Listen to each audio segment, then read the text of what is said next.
let us understand a DC generator. One of the very common examples of a DC generator is a cycle dynamo, which is an example of DC generator.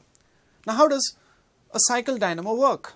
What happens in a cycle dynamo is that the mechanical energy of pedaling in cycle is converted to electrical energy.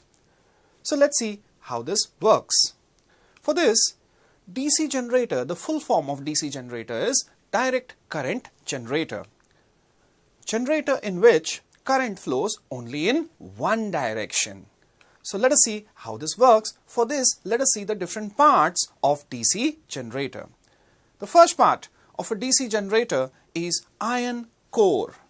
Now, what is an iron core? It is a rectangular metal slab, and this rectangular metal slab is called as iron core. Coming to the next part.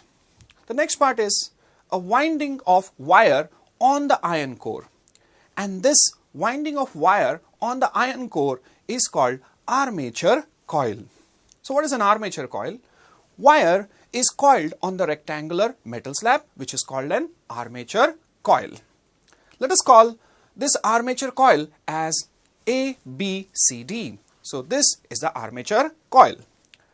The next part, and this next part is on both the sides of the armature coil, we have pole pieces of a magnet. Pole pieces of a magnet means if that side is a north pole, then on the other side there's a south pole. And if this is a south pole, on that side there is a north pole. Or you can also take a horseshoe magnet, and this iron armature can be placed between the horseshoe magnet. So this was the magnet.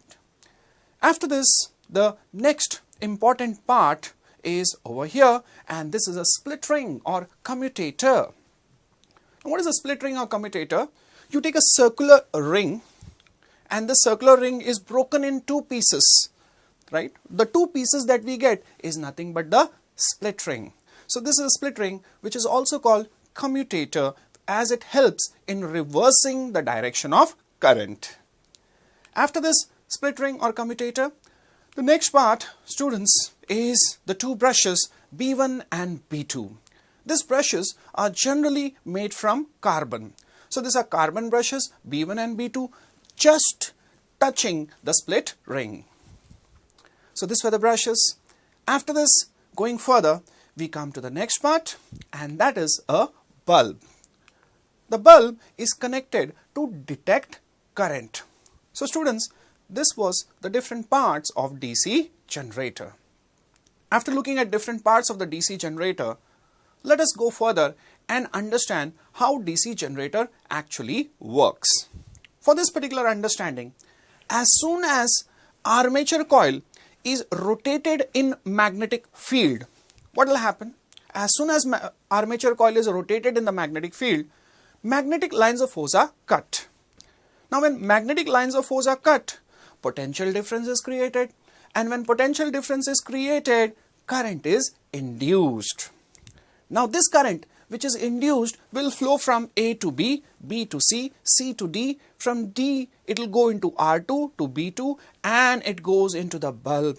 And when it goes into the bulb glows. The glowing of the bulb actually shows that current is flowing. So this is how the current flows. But the armature coil is going to continue to rotate. As the armature coil is rotating, it comes to a central position when the circuit is cut off. So there is just a fraction or microsecond for which current does not flow. But again it rotates and comes to the opposite position. And once again now the current will flow from D to C, C to B, B to A, but again current flows from B2 and goes into the bulb. So first time also the current went from B2 and went into the bulb. The second time also the current is going from B2 and going into the bulb. That means current is only flowing in one direction. So in this way, current produced only in one direction. As current is produced only in one direction, such a current is called as DC current, and the generator is called as DC generator. So students, this was the working of DC generator. Thank you.